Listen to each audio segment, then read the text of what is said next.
So, welcome everyone. Morning. Can you hear me? Yes? Great.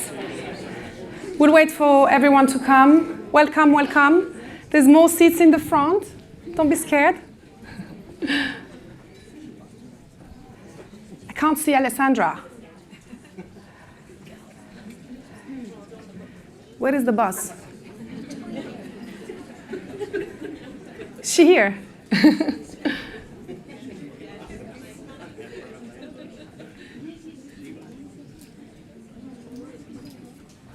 Here is she. Okay, we're good to start? Great. Welcome, everyone. Thank you so much for coming. Warm welcome to the 4th International Women in Travel and Tourism Forum. So good to be here, and it's my pleasure to be another time the chair of this fabulous forum. My name is Zina Bencheikh, and I'm Intrepid Travel Managing Director for Europe, Middle East, and Africa. I hope you don't mind. I have a speech to deliver, but I thought I'll talk to you a little bit about my last travels. And there is a reason for that. So I just returned from a very exciting trip in Turkey, where I joined one of our newest women expeditions, which is a range of products that we operate in different countries of this world that tend to take groups of women into the lives and challenges of other women in some destinations where it could be challenging to be a woman. So I was in this trip, and in this trip I met many trailblazing women. To start with, in Istanbul, I stayed in a locally owned, women-owned hotel, small hotel, very modest, owned by a woman called IJ. The name of the hotel is number 11, because I want to promote all of these initiatives as well, in case you're interested. What's fantastic about IJ and her hotel is that she really believes in a form of travel that is like a form of hospitality that can be very sustainable. So, for example, she runs her property with a zero plastic policy. She grows in the rooftop, and we're in the middle of kind of hectic Istanbul. So you can imagine she grows her own vegetable and fruits that she serves in the buffet. And she also employs 70% of women to run her hotel. And she's been the first small hotel in the country to be granted a Green Key certificate and GSTC certificate. So it's pretty amazing women. Following on that, I went around the villages of Turkey, and we were, as a group of women, driven by Captain Fatma. And Fatma is another trailblazer who is the first female ambulance driver of the country, and has since then started to take travelers with Intrepid Travelers in tours. She was a driver initially, and then with the money she made off this business, she set up her own transport company, which is very, very unusual in this country. So Fatma took us around very remote villages, one of them called Selçuk. I hope I pronunciate this well. And in this village, we stayed in a women-owned guest house that is run by Mujde, who has set up this place to support women of her villages. She used to be a guide many years ago, and by running this place, she's supporting many women of the village, especially to run cooking classes, which we've taken part of.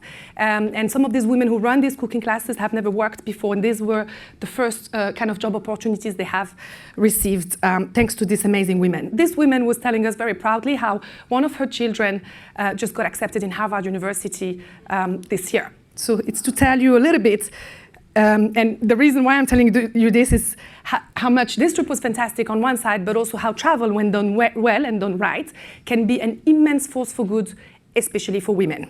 Which takes us to the topic of today. So it feels like yesterday since Alessandra and I met in the World Travel Market. So she invited me. It was my first public speaking. I was a newly appointed general manager in Morocco, one of our operating office that we have in the world. And I came to London to share a panel that she was moderating with the First Lady of Iceland, Elisa Wright, and celebrity BBC presenter Judith Sarpong, which I never heard of before, to be honest, but I kind of realized that that was quite a big deal. And it was fantastic to be with these amazing women to talk about women in travel and gender equality in travel in this panel. But what really fascinated me was that it was in the UK, a very developed country, in comparison where I'm from, in Morocco. I heard it was the first time that that topic was brought in an international travel space. So at the end of this panel, Alessandra and I sat and talked about with Eliza Reid about what was next and what we should be doing. And we decided that next was action, and next was the need to create a platform so women, men, everyone can come and share their learnings, best practices, challenges, so we can go all out of it with actions to implement in our different businesses and lives. So since then, we've run 4 of them, as I said, and I'm sure you will agree, thanks to the hard work of Alessandra and her team, of course, this event has become a must-attend one in the calendar, and this one is our biggest one yet, with around 240 of you in the room today. I want to thank Google for allowing this to happen. In every year's forum, we try to bring something new, something more exciting, something into the next one. And so this year, we have had the great addition of the IWTTF award that were held in Expedia offices yesterday. If you have been there, it was a fantastic way to celebrate the great work done by some individuals and companies in our industry. So before we look at what's coming up in today's agenda, I want to talk about the context of today and where we are at as women in travel. So last year's forum, you might remember I talked about the pandemic and how it had a disproportionate impact on women around the world. And this year, travel is back, which is great. And things are back to normal. So it looks like things are a bit more positive, but I want to deep dive into this a little bit more. So the WTTC believes, so the World Tourism and Travel Council, believe that 1 in every 3 new jobs in the next decade will be in travel and tourism. And we know now that 1 in 10 person is employed in travel around the world. That sounds like a great opportunity if we want to make change. But there is still a lot of work to do. I'll share some of that for you to understand what I'm referring to. First of all, women continue to earn significantly less than men in our industry. It's around 15%, the gender pay gap. Women still hold less than 34% of board positions in travel and hospitality. And yet, as the VP of Expedia said yesterday, women make 80% of the travel decisions in terms of purchase. Seems to be a gap. Outside of travel, the picture is even worse. Last week, a shocking UNDP survey, some of you might have read it in The Guardian, was talking about the fact that 10 out of 10 people are still biased against women. And what's most surprising is that that figure hasn't changed over decades. 40% of the people surveyed in the world thinks that men make better business executives. And it will take 186 years to achieve gender equality. There is no doubt that some progress has been made, but we still have a lot of work to do. And so like many of you, Intrepid is trying also to be a better company in terms of diversity and inclusion. So we have taken many steps in our offices, in our operations, and our products. And since the aim of today's forum is to share, I would like to share some examples of that. And I want to say we still have a long way to go to be perfect, but as a B Corp, we're here on the process to improve. The first focus that we had this year was around continuing to grow the number of female guides that we employ or that make our workforce. As a tour operator, for the ones who don't know, potentially half or if not more of our workforce is made of guides. So having female guides working for us is an extremely powerful way to increase gender equality in our business. Back in 2017, if you have followed that story at that time, we looked at the numbers and they looked pretty bad. We realized, obviously, as a tour operator that have many, many trips in countries that are more in the developing world, in countries where being a guide is not seen as a suitable job for women, it was very difficult sometimes to find one female guide in our pool of 50 or 100 tour leaders. And I'm from Morocco. At that time, it was one of my biggest challenges to find female guides. So this year, we have found out in Morocco specifically that the Ministry of Tourism was issuing new guiding license for the first time in many years. And so we took that opportunity to raise or to run a big awareness campaign through the media locally to talk about the amazing job that being a guide is for women. And we supported and we invited any women in the country who wanted to be a guide to join a free training in our offices and support them even with their own logistics so they can go past these tests. And we're very pleased that we have 20 of them who successfully passed the training and are waiting now for the result of the tests. And we're really, really looking forward to welcoming them as new tour guide in our office. The other example I wanted to talk about is a year ago, I've taken an expanded role, and I've been very lucky to travel around many global offices around the world. And last year, I've really loved seeing the female talent rising through the rank of senior management position. In my own team, I have now 4 female in my leadership team, including 3 of them being general managers in countries like Morocco, Spain, and the UK. But many other women are in senior position now in our offices around the world. Today, I'm super pleased to have 5 of them from Turkey, Egypt, Spain, Morocco, and South Africa joining this forum as a learning and development, and hopefully when they go back home, they'll become the future GMs of the offices. So as I said, we have a long way to go. We're not perfect, but we're taking small steps. And those small steps, I hope, add to the real change. So looking ahead at today, we have a packed agenda with a lot of pertinent and fascinating topics, excellent speakers. As a global travel company, we have a front row seat in the impact of climate change. And this is why I'm really looking forward to the session moderated by sustainability expert Juliette Kinsman about how the climate crisis is impacting women in travel and tourism.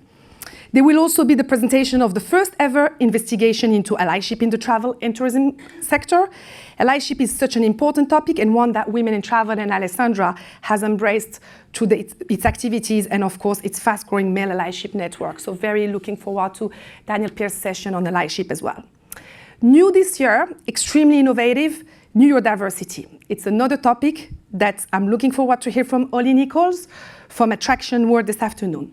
And very innovative as well, we have near this room, a quiet room that is available for anyone who might feel overwhelmed and in need of time out, when you can access things like a meditation app and a relaxation area. I believe this is the first in the travel industry conference space. So I really encourage you to check it out. That only leaves me to introduce you to the amazing Alessandra Alonso, the founder of Women in Travel. I've worked with her for many years now, and I'm always blown away by her passion and determination. She's determined to create change in our industry. The word trailblazing is actually used a lot, but I really think that it applies to her more than anyone else in this industry. Over to you, Alessandra, and thank you for listening. Thank you. Good morning, everyone, and welcome. And thank you, Zina, for your kind words. Yes, it's here. So this is our 4th IWTTF and our 3rd in person, and I'm really delighted to welcome you all today and to see so many of you. 400 registered between yesterday event and today, thinking back when we started, as Zina mentioned, in Iceland in 2020 with about 80 people and a snowstorm as well that disrupted the event, but still we made it happen. But the reason I'm really, really happy today is there's actually 2 reasons. First, because what we are doing here today is talking about the topics that really make up the essence of who we are and our work at Women in Travel, CIC. And to see that so many of you, so much of this industry, near and far, and I mean that literally because every continent is represented today, which is mind-blowing. I really want to celebrate this incredible level of engagement.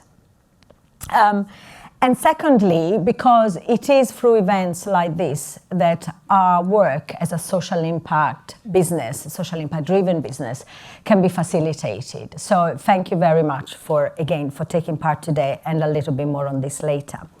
Now, none of this can happen without the support of the community, you all guys, and the people that are sponsoring and offering us, the space and the food and all the support in the world. So I really want to mention them because they truly deserve this dimension. They are our allies and really, really precious to us. So I want to thank Intrepid, Google, WeTravel, Expedia, Visit Malta, Diamond Air International, TourRadar, Manchester Airport Group, Los Cabos, Cosmos, and Attraction World for supporting this event today. You are all fantastic from the bottom of my heart.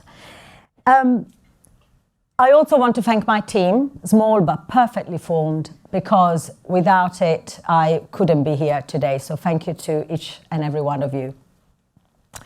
So everything started last night with our inaugural awards, when we celebrated some of the most inspirational work that is being done in diversity and inclusion, and both from companies and individuals. And again, I want to mention Kontiki, Unseen Tours, Koto, the Aviatrix Project, Kanchana Gamage, Chris King, Stuart Gree, Sonal Patel, and Nina Chaletsos, the winner, but also the finalists and those who were highly commended. They all deserve our attention, our praise, and a great celebration.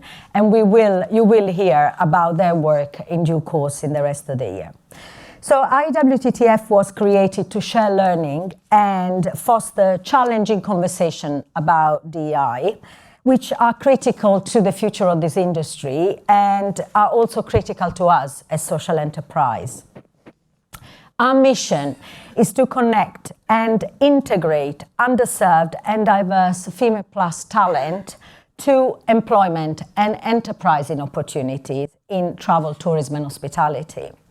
And this means female plus talent in all its intersectional realities, which is why today we are going to talk about all sorts of sort of diversity and inclusion issue, from neurodiversity to allyship to the climate impact crisis to many other areas that all are part of this big diversity, equity, and inclusion arena.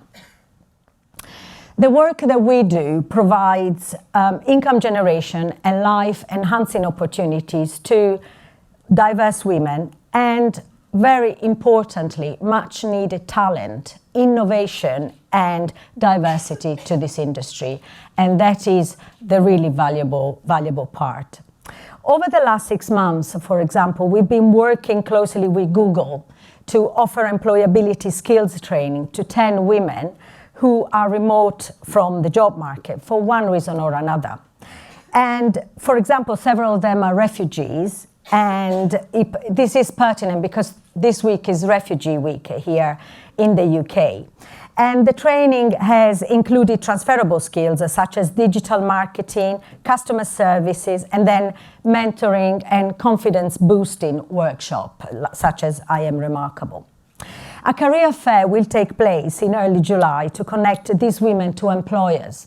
So I invite all of you here to consider the possibility of attending this one or the next one if you are an employer. And if you are committed, as I believe you are, to broadening your talent pool. I'm delighted to say that a few of the women are here today, and they are here to support us, to work at this event. So you might have met them at reception as your host, or you might see them holding the microphone once we have the panel. We contracted them and we pay them, of course, because this is an opportunity for them to sort of experience the work environment in the UK. The interesting thing is that if you speak to them later, you will quickly find out how many skills, from languages to customer service, how resilient all these women are, and what an untapped opportunity this talent is. And we really shouldn't, we shouldn't leave this talent to other industry. We should claim it as ours in travel and tourism. If you attended the awards last night, you might have enjoyed storytelling from Ethiopia and Nigeria. As part of our work with Intrepid and our own tour guiding academy, we are training women from diverse backgrounds to provide tours and experiences in London, but also more widely, through the eyes of their communities and links to their cultural roots. Once again, if you are a tour company, if you are offering experiences, you may want to think about diversifying your product and increasing your offer from this kind of sort of authentic and unique narratives that provide insights into underserved communities.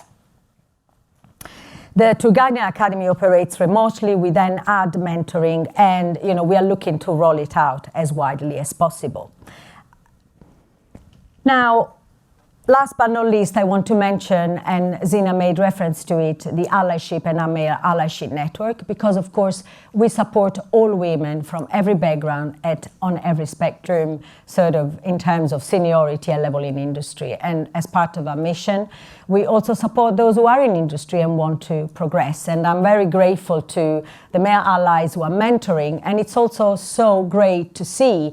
Yesterday we had a meeting before the awards, how much sort of this conversation and this dialogue foster understanding, opportunities, and break down silos and barriers amongst people sort of from different backgrounds. I'm not going to tell you what the situation is for Women Plus, because Zina has already highlighted much of it, but I do want to say still that 50%, over 50% of the world extreme poor are women still in 2023. And I think, this industry has an amazing opportunity to make change and to make a difference in that. The stats that we heard from Zina are concerning. However, I am actually very hopeful. I've been in travel and tourism all my life, and I know that it can be a force for good. And I'm really encouraged by the many initiatives and the champions that we identify through the awards, by events like this, and by how generally you engage and respond to our call for action. And we are sort of calling you to action here to embrace allyship and to create a better world for women and for everyone ultimately, because when women thrive, community thrives, and you cannot divorce sustainability from gender equity. So allyship can be life-changing, and nobody knows this better than our keynote speaker, Jazz Ampofar. So her story, and I've heard it a few times, is absolutely remarkable and not dissimilar from some of the story that we hear from some of the women in our community. And I can't wait to get her on stage. So I thank you all again for joining us today. I hope you're going to have a brilliant day. And